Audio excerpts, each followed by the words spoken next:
What is happening, you guys? Welcome back to the Let's Go Win podcast. You're here for a Tuesday tune-up where we are always here to help you be healthy, wealthy, happy. I did those out of order. That's weird. Normally it's always happy, healthy, wealthy, but you know what? Either way, those are the three things we're really looking to accomplish. And today we'll be talking about that, really focused on mindfulness and how to really have the mindset and methods and tools so that you can show up as the best version of you in whatever endeavor that you're chasing. And this gentleman I'm having on today, he's got a very eclectic background, I'll say. He's got a bunch of stuff going on. I mean that in a great way.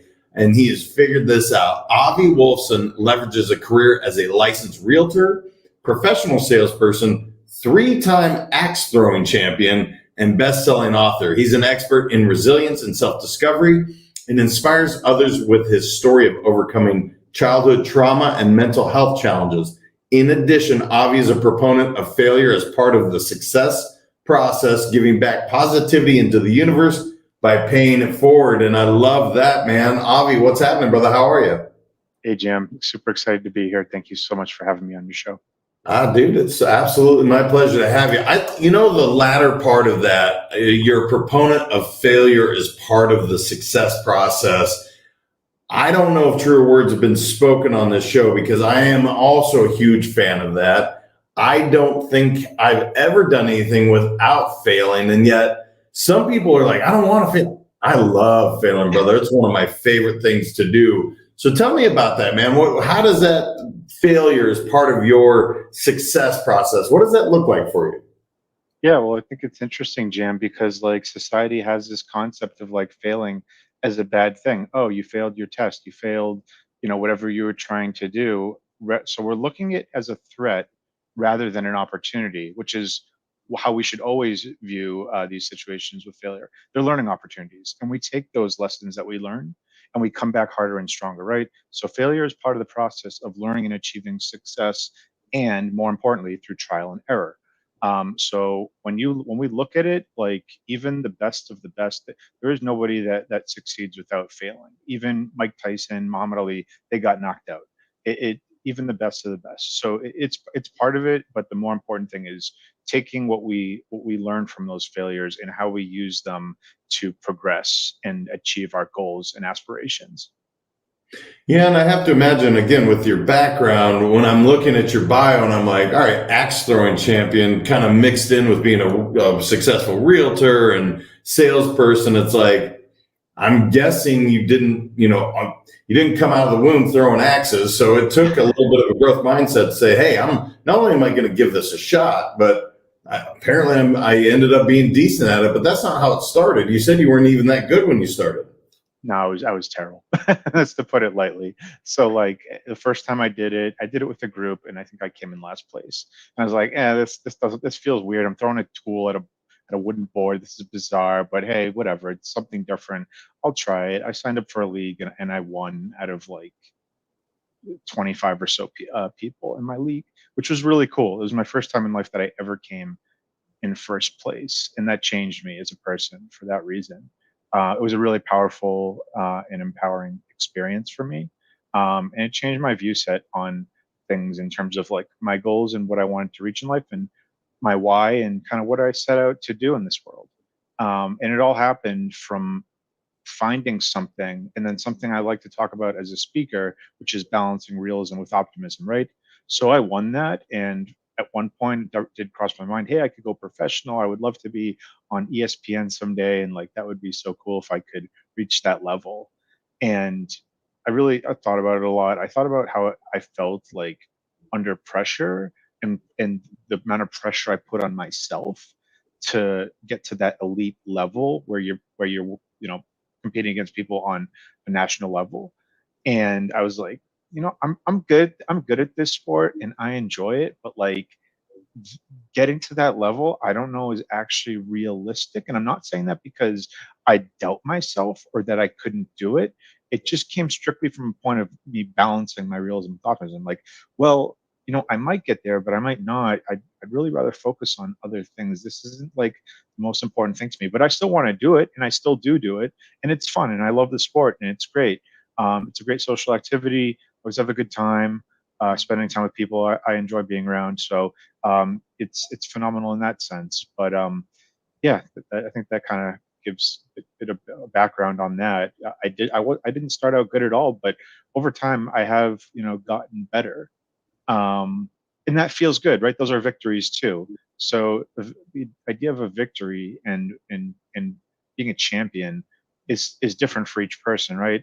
It's a feeling. It's not like it's not represented necessarily as gaining a trophy, right? And what's interesting to me, and things that I think a lot about, are like, okay, how do we manufacture that feeling that I felt, that pivotal moment in my life when I felt like a champion inside that I didn't know existed? How do we replicate that? How do we manufacture that, without necessarily having to win a trophy? Because realistically, many people in life are just not going to win a trophy. So, but and I don't think that being a champion means that you have to earn a trophy. I think it's a feeling, and I think that there's other ways to do it. Maybe not even necessarily in sports; it could be other things. Yeah, one of the things I wanted to ask you is, as I'm reading through the bio and I see you overcoming mental health challenges, obviously I'm a huge proponent, fan, advocate of mental health awareness, really not being ashamed that, there's mental health challenges. And I think the pandemic has clearly brought that to the forefront. In the same token and breath, you're talking about optimism, positivity, and mindfulness.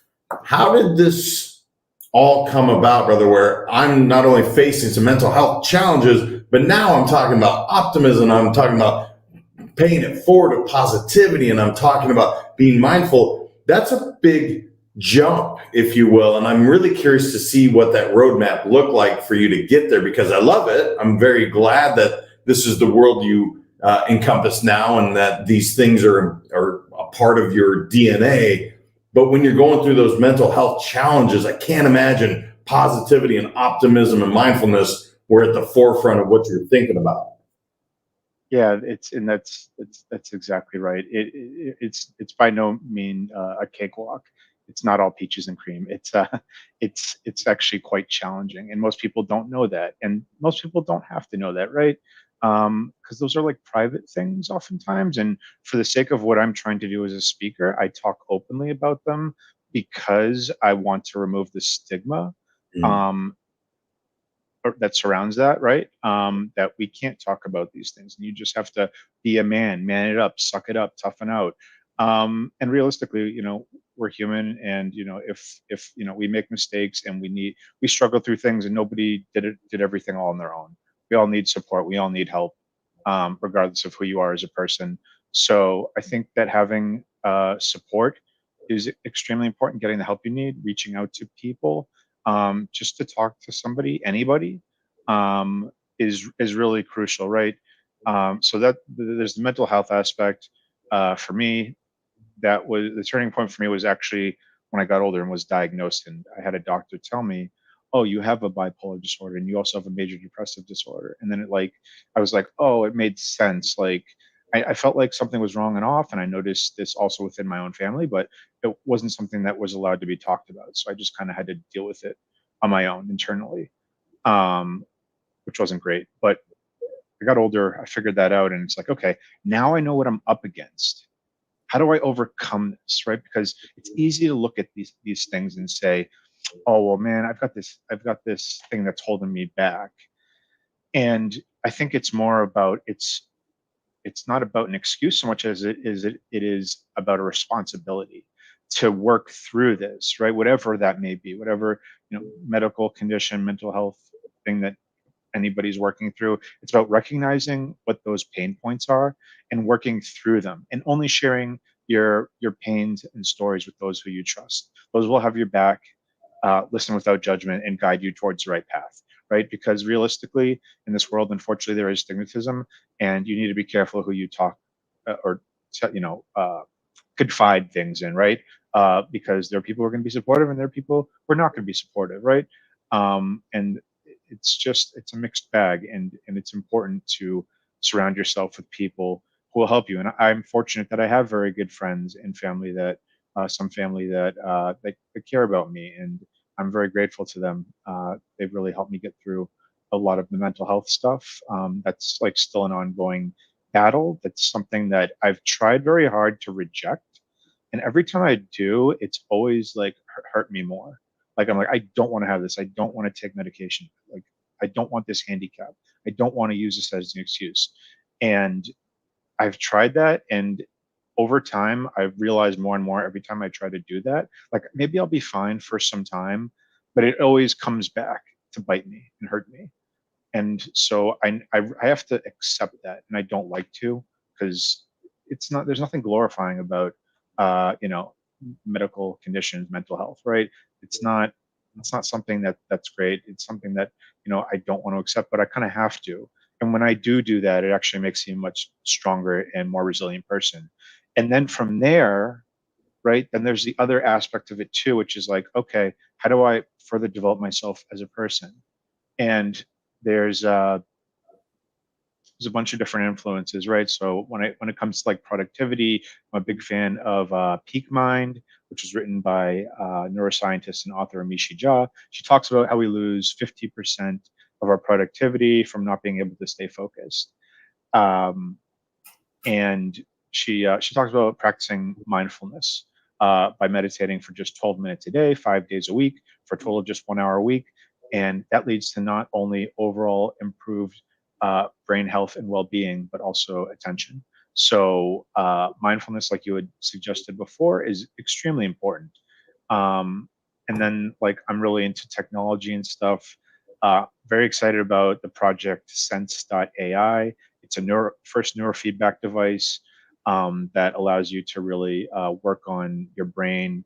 It measures like brain waves and has like games to build resilience, clarity. Really amazing product. I'm super excited for that. That's on Indiegogo. Another one I used is called Mendy.io. That helps. That's like really helpful for people that don't want like. I'm always looking for like alternative ways other than medication.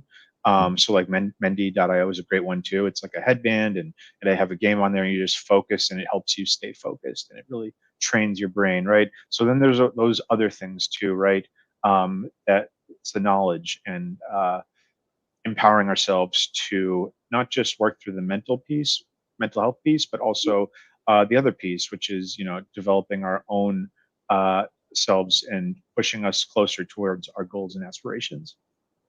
Yeah, I got to go back just because so much of what you said, if I could eradicate this idea that to have shame because I have a hormonal imbalance or somehow I have this disorder, and I'm using air quotes.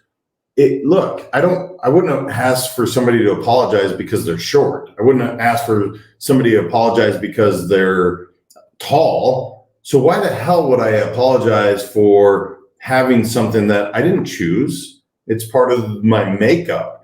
And if there's obviously someday that we can get to a point where there's no shame in this. This is how I was built, and I have some challenges, which we all do, by the way.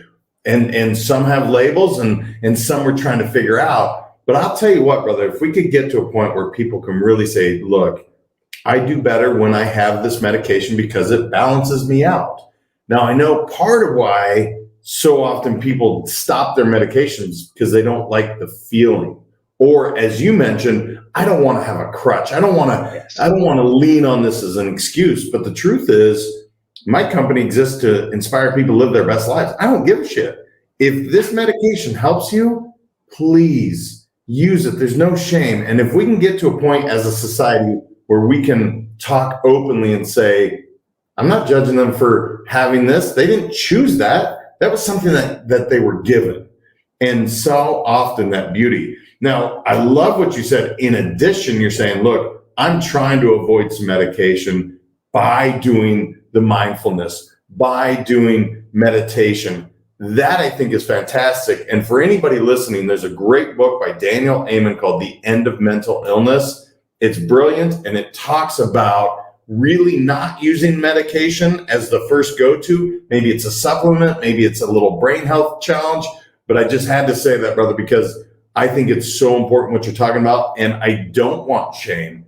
I want everybody that has these challenges to be able to say, I'm not 100%, but I'm working on it. I think that's so key. So, brother, I noticed the best-selling author thing. That's awesome. Congratulations. And I know Thank you you. also mentioned publishing. So talk to me about that. What's the book all about, or the books? I'm sorry, I don't know all of them. Maybe talk to me what you're writing about in the publishing.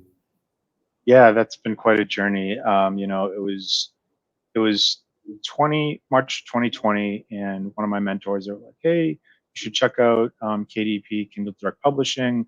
That looks like an interesting business platform. Might be something you're interested in." So I didn't think too much of it, but I looked it up, and I'm like, "Huh, this is really interesting to me.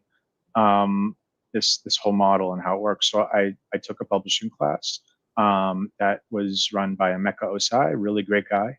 I learned a ton from him. He's just one of those people that just wants to really just help, and he helped me tremendously to create my own business. So shout out to him. And I took that course, and then I started my publishing journey in March of 2020. And from that point till now, I published 34 books. They're all on parenting. I run under a pen name because I want to keep business and personal life separated. And also, I have a fine name, but like Frank Dixon, you can't mess that up. So it's just for marketing purposes and to keep family and personal stuff, or business and personal stuff separated. Um, and so I published 34 books, they're all on parenting. And why I did that is because my experience growing up in my childhood was one that left me with a lot of scars. And I wanted to give a useful resource and knowledge for parents to have a positive path forward, because um, I felt like I just it's a whole thing, my childhood, right? Like obviously there's trauma involved, and all these things that I've had to work through.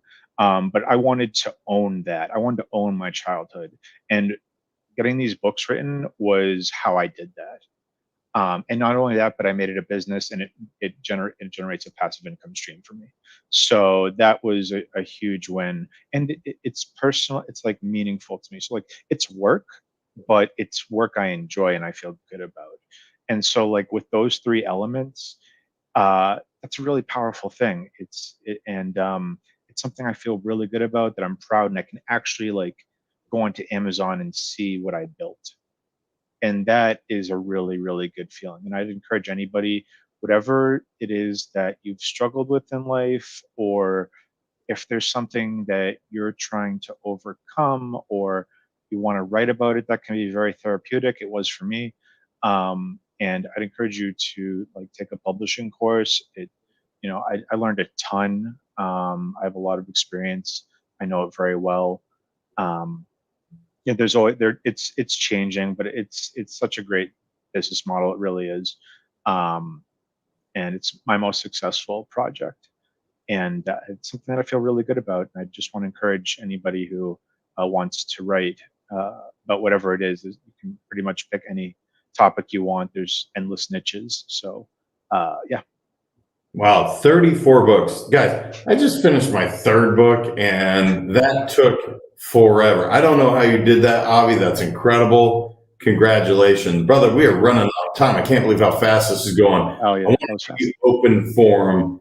Anything I didn't know enough to ask you that's on your heart that you want to make sure to share with this audience before we start to wrap up? Yeah, I would just say that it's one of the other things is that there's a we're talking about like leadership mindset. So I'm just going to throw in a couple more books. So Brian Tracy wrote Get Smart, and it suggests that successful people don't actually have super secret powers over everybody else.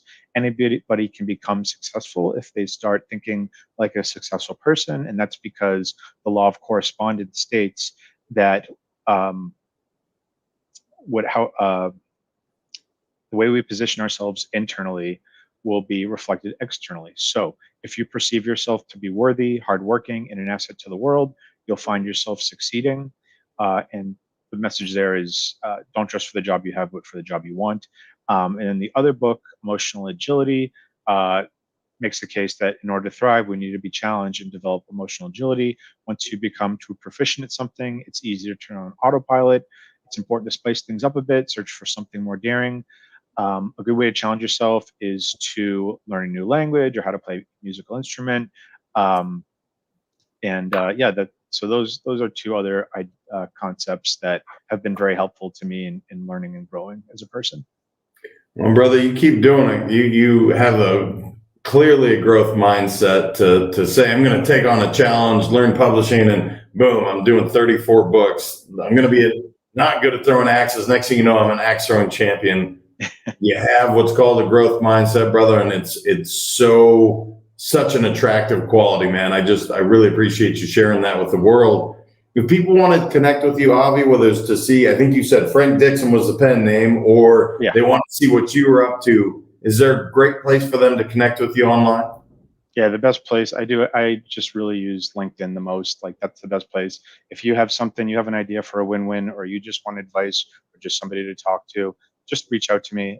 It's Avi Wolfson, and I should pop up on LinkedIn. I can also, I don't know if I can send you the link, JM, to throw in the show notes or something. But that's the best way to really get in touch with me. I do a lot of communication through LinkedIn and all my different business things through there. So that's really the best place. Perfect. Well, brother, thank you for coming on today and sharing your story and all these cool things that you're doing. I love it, man. He's applying so many things that you guys hear me talk about with meditation and with being positive and just mindfulness. That's just such a beautiful, just a beautiful message today. So, Avi, I appreciate you coming on and sharing that. Thank you so much for having me, Jim. It's been great. Really appreciate your time.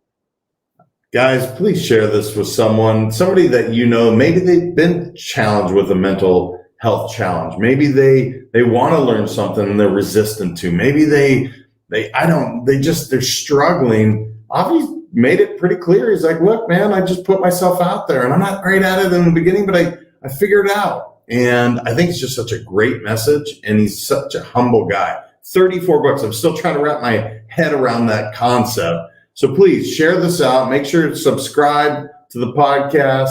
And until next time, remember, your mindset matters. I appreciate y'all. We'll talk to you very soon.